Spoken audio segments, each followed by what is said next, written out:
ya iwu iyo aka m resku nwanne unu nwoke bụrụkwa nwa unu nwoke bụ Mr. Davido ofu onye ji eziokwu mara ofu ya bụ bịa n'obi okwupụ na onwe nke amụma eme bifo nga ihe nke m nwere ikwu n'ụbọchị nke taa lotekwa na Igbo na-atụ ilu na-asị na onye kpara nkụ ahụhụ kpọrọ oke na mgbere ka ọ pụtara ya ọrịrị.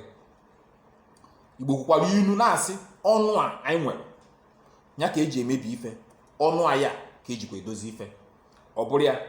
Ma bifo nga ihe nke m nwere igwo n'ụbọchị nke taa ka anyị goro mfu this video because this video m na-achị gosi unu na editamin ihe m chọrọ ịgwa unu n'ọdịnihu aka m na-abịakwa.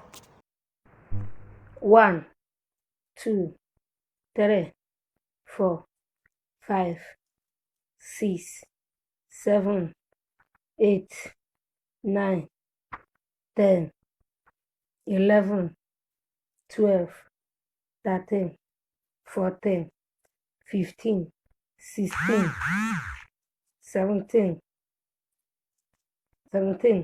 18 19 20 21 22 23 24 25 26 27 28 29 30 31 32 33 34 35 36 37 38 39 40 41 42 43 44 45 45 46 47 48 49 50 51.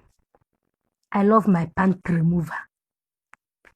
Apart from the ones that is dirty, I have almost 7 pants that is dirty. I be 10 that is dirty. Pant remover, I love you. Yeah, that's it. To me, on here be him na akpọ mmadụ dị funny. Bụrụkwa na comedian. Ada Jesus for ndị mụ ya ndị na-esu ya. Ya ama na onye egwuregwu. Is an entertainer. Onye na-achọ ịkpọ ụmụazị Igbo amụ. Ọ na onye mkparị amụ, onye ya bije na page every day. You see 1 or 2 things ye megi. You live for your sorrows. But onye na-esokwa okwu mụ ya afụ ebe m kwugoro okwu gbasara ihe na-eme between Ken of Palace of Justice and Ogechi Okeke Njaka. The way they have been going about insulting themselves. Not even insulting, the way Ken has been going about insulting Ogechi Njaka. Because all the Ogechi posts I've been seeing, he has never for once referred to Ken. But I try to come in their differences. A lot of people were like insulting me, calling me, telling me things like that I shouldn't compare Ken with Ogechi. That Ogechi is a scammer, he's a fraudster, he's this one, he's that one. Don't ask scammer people. Ojukwemenka. I say, fine. But instead of Ken no comedian, no, just he's an entertainer. But whatever that now, to my best of knowledge, understanding, Ken that I've been seeing is not in any way close to entertaining people. Because I've been one single post to me. Go see no a comedian and entertainer. Get all that banana na Ada Jesus. The same thing on the Ogechi accuse me kwani Ada Jesus. Before mpatani, ka je nfu the threaten Ada Jesus nibe. Post a book Ken go post ya na agwo mu ụwa that ihe mee echi she's that Ada Jesus. Ka je no n'ọnụ onye osi we pụta na ma bịakwa. Ken, you don't know me.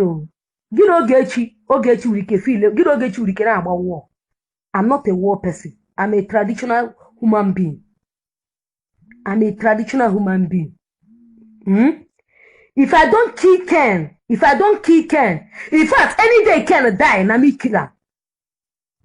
Ken, any day Ken, that useless homosexual, any day Ken die, na me kill him. Let his family come and hold me. They can't do anything.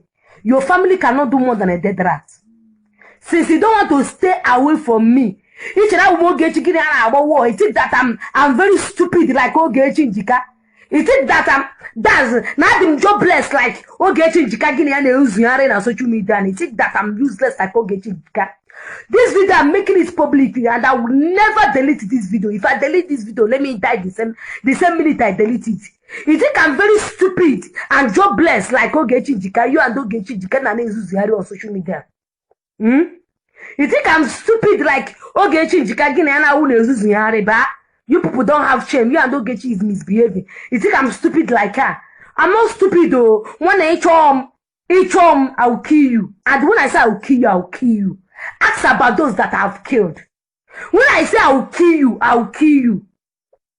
Whenever I open my mouth, say that I'll kill you, I'll kill you. If you can, just consider yourself dead. Consider yourself from today going on. Consider yourself dead. Since you don't want to stay away from me, you don't want to mind your business in anything. What do you mean by that I'm scamming? Scamming who? Scamming your dead useless father that raped you or what? Scamming who? I don't have time for it. No, I'll kill you. Just get ready for me. If I don't kill you, Ken. Open a burongi.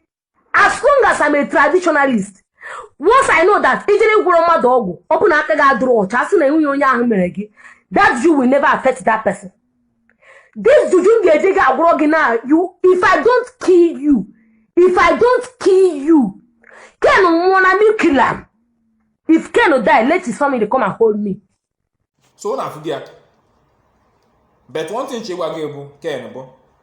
Ada Jesus buru through nwa Igbo. Okundo okuru omi nuria. So all the kwara gị be careful with your life.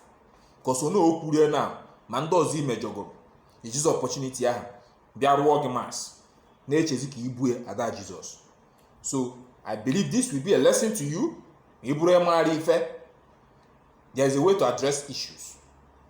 You don't focus on one person as if maybe no one issue or something like that.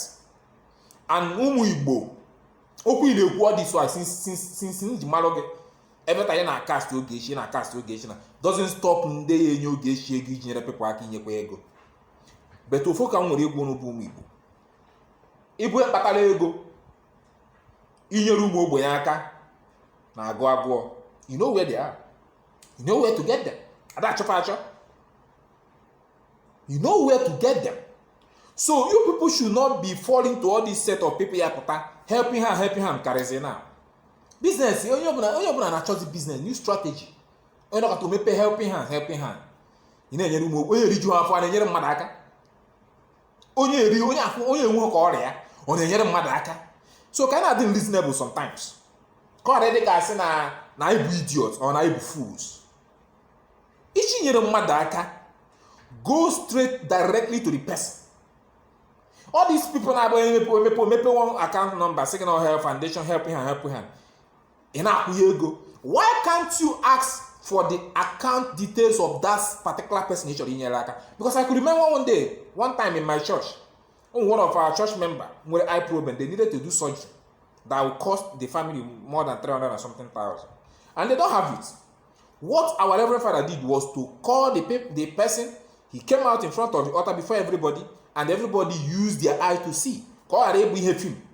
And when he was about asking the brethren, the church members, to help the young boy, nobody the family go with the law. I print here and a bulletin. So if you want to help, pay money into their account and then call the police that you pay so amount, so that by the time they realize the certain amount they need, they will stop. Please don't have to start giving you his own personal church account details. Pay into the church and will give him. No. So if you want to help Igbo or anybody at all, go directly to the person. You don't have to go through all these people. Now, some of them are living expensive life now. Meanwhile, they don't have anything before. Because of helping hand,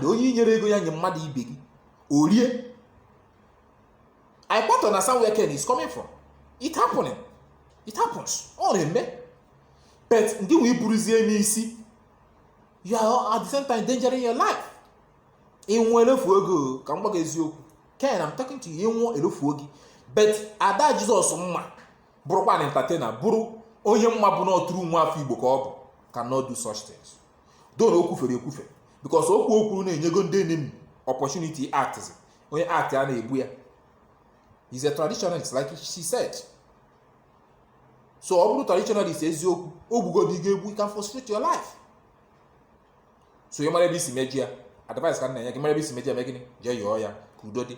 Ka m na-ekwu ụmụ Igbo anyị kwesịrị na-afụ onwe anyị n'anya, ka anyị na-afụ n'onwe anyị n'anya.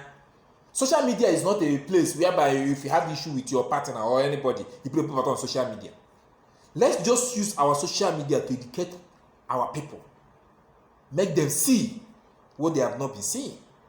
Make them impact knowledge on them. That's what social media should be. Not if you are threatening people up and down. You have to calm down. Forget all those people need to go. The truth as one. If you die tomorrow, even if you die now, they arrest Ada Jesus. It's a matter of time. Amen investigation. We can find it out. Nyawa traditionalism. Onye na-emije gbuo gị na anwụrụ onye onye ebe o si enyo. And for the truth. But if you are young, go. Is that how you want to pay your family? So, can I do reasonable? Onye m ka ntị ka m kwuo. Onye nwere ntị ya mee gịnị? Ya nụrụ ọha na eze, ọha niile bịa nụrụkwa onu. Ya mara ọnụ mma. Yakwanu rolu Chineke yakwanu rolu. Yakwanu rolu ọha na eze yakwanu rolu. Yakwanu rolu ndị Igbo yakwanu rolu. Yakwanu rolu ụmụ ụwa yakwanu rolu.